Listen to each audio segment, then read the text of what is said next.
Meow! Meow! Greetings, this is Polly of Spooky Polly. This is Venezuela. Something I'm sure we all wanted for Christmas. Here's a map, and it took me a while to find Caracas at the top end there. I couldn't find it for a while. Fortunately, Delta Force knew where it was, and they knew where Madero was. I'm sure it's something else that we wanted for Christmas. Well, at least Donald Trump did. Now that we have it, what do we do with it? Caracas, Venezuela is rich in oil.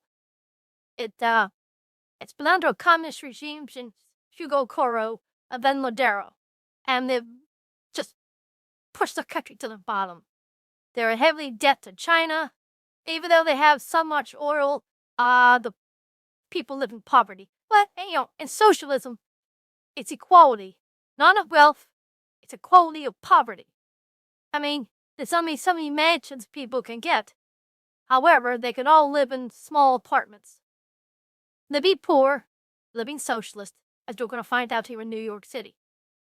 Anyway, now that we have it, there are some questions and problems that come with it. If you're going to be an imperialist nation, if you're going to do that path there are certain things you have to understand. Now that we have it, what are we going to do with it? We put the vice president in there, but she's probably just as corrupt as Madero was. They're all probably taking cartel money and Chinese money. I don't know how long she's going to last before the Don throws her out. There was an election there, and some guy won it. Why not put him in there? See what he does. But I suspect it's going to cause some problems. We've already taken their oil. I said there's tons of gold we have there. We ought to take that too. If you're going to have it, exploit it a little bit. But turn over ultimately to the people so they can live a non-socialist lifestyle, because that's the only way they're going to be able to eat. I read that since the Hugo Coro Revolution, since it went communist, the average Venezuelan has lost 17 pounds. Wow. I hope that doesn't happen here in New York City. And while we're doing this land grabby thingy here, why not grab Greenland as well?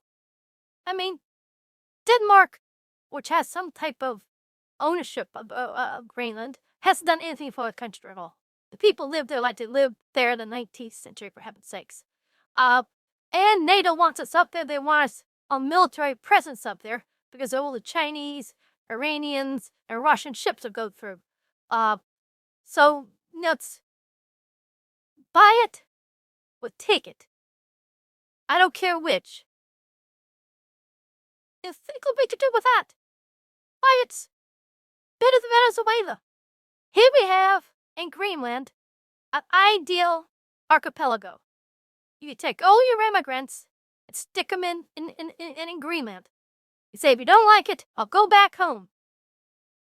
The people there themselves would greatly benefit American businesses coming in there and taking their our resources.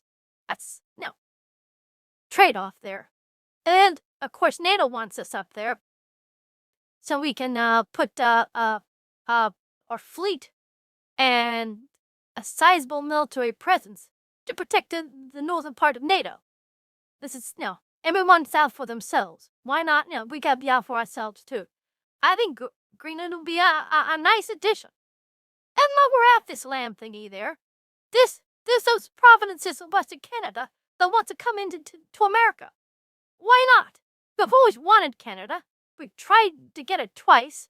And if they want to come in, I see nothing wrong with it. Canadians may not like it, but who cares? This thing could play out real nice here.